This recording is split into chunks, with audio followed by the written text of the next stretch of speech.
1993, a bride and groom were anxiously preparing for the final details of a wedding that would occur in August of that year. The mother of the groom persistently applied herself to help with every possible detail. Because it is traditional for the groom's family to pay for the rehearsal dinner, she made sure that the dinner was perfect. She managed every factor adding up to a perfect evening and paid for everything, although her finances didn't make her quite capable to do so. She managed to work around it with a smile on her face.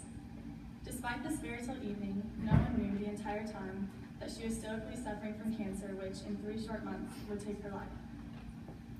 This bride and groom were my parents, and this brave, selfless woman was my grandmother. During my grandmother's 47 years on earth, she displayed prodigiously memorable characteristics.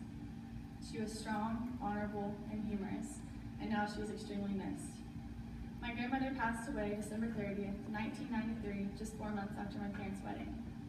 She kept the tragic news of her cancer returning a 3rd time a secret from my family because she didn't want to take the focus off of such an exciting event.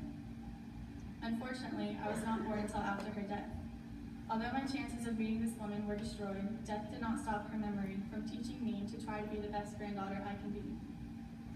The passing of Jane Wyrick affected everyone tremendously. How come the life of such a positively radiant woman ended so soon?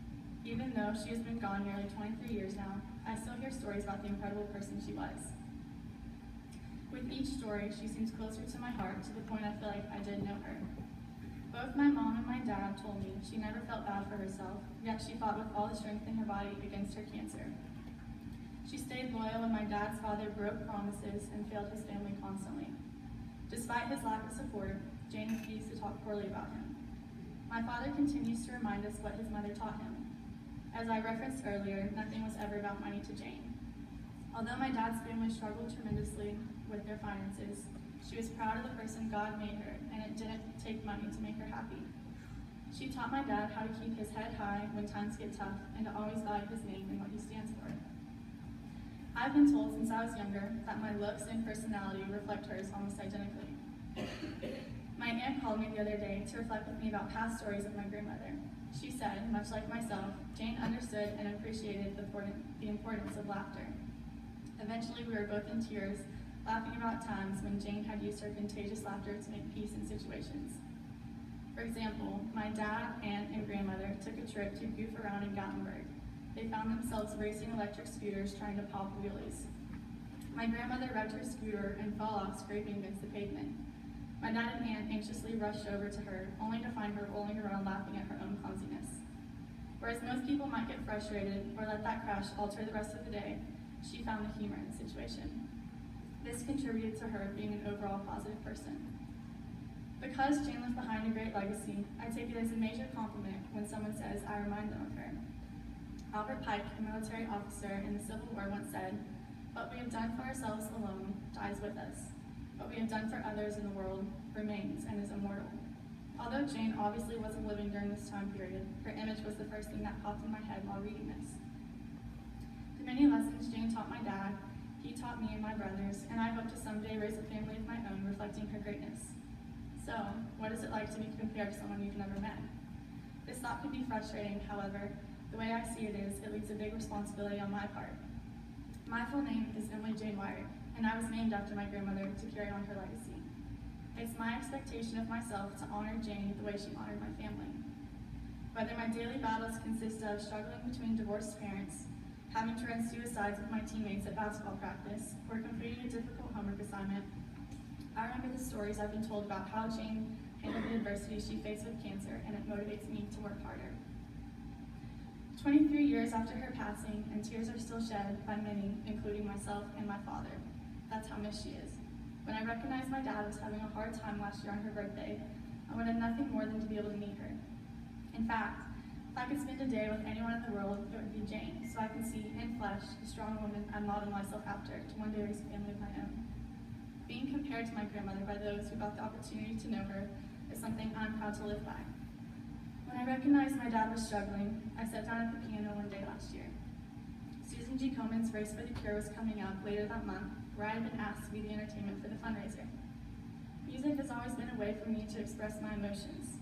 It is a thing in my head that without explanation of how or why just connects. That month, I sat down and wrote a song about my dad's struggle with my grandmother's loss. The song is titled Angel because Jane Mark is my angel. It worked out perfectly because I finished it just in time to play at the fundraiser. I wrote the lyrics speaking to my grandmother about observing my father and how he still struggled with his loss. When my life gets hard, I know she is my angel. When my dad lost his mom, it took a big chunk of his heart, and to this day is one of the hardest trials he's ever dealt with. When I crack a joke, laugh, or even smile, my dad says he sees Jane in me. I found comfort in this, that I could help my dad cope with his loss. In writing this song, one of the key lines is, "I found my wings in time for you to fly away." By this, I mean, Jane has exemplified the woman I want to be. Although her time on earth was up, now is my chance to grow and make decisions that will determine who I will be. Her name lives on both literally and figuratively as my middle name and by the lessons she taught that I apply in my daily life. Dealing with tragedy is a detriment which humans have to endure, that at the time, through our perspective, seems like the end of the world. It is hard to find the good in something so devastating, but we all have to go through it in our lifetime. I was greatly affected by the loss of someone I never even met, but this goes to show how important a person's character is. Jane would be turning 70 exactly a month from today. I've been honored to perform this song that you're about to hear at Susan G. Komen's breast cancer fundraiser for the last 2 years in order to help spread awareness for this malignant disease. I dedicate this song to not only Jane, but to any of you who have been affected by cancer. I hope you enjoy, and after my performance, Audrey will be next.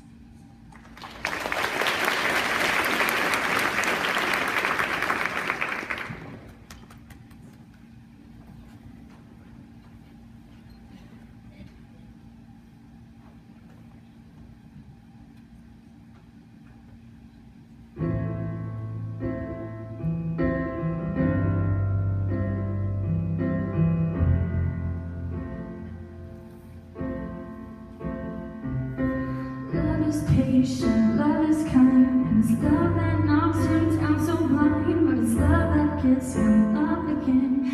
It rains and stays until the end, and he feels pain, cause I see that.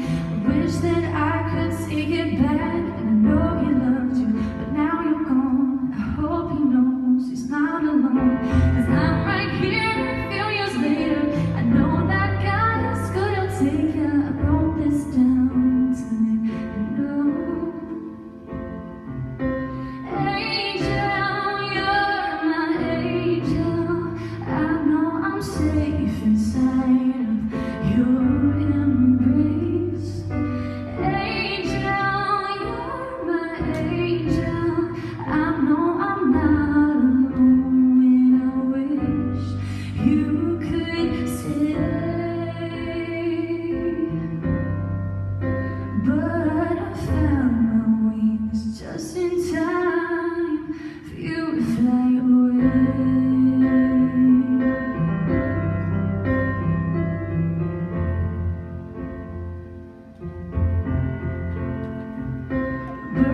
Passes another year gone. He asks himself, has it been this long? And he feels pain, a different pain, cause his love was lost and found again. And you look at me, you smile inside, and I feel blessed to have your eyes. And he knows. Angel, you're my angel. I am safe inside of your embrace. Angel, you're my angel. I know I'm not alone when I wish you could stay. But I found my wings just in time for you to fly.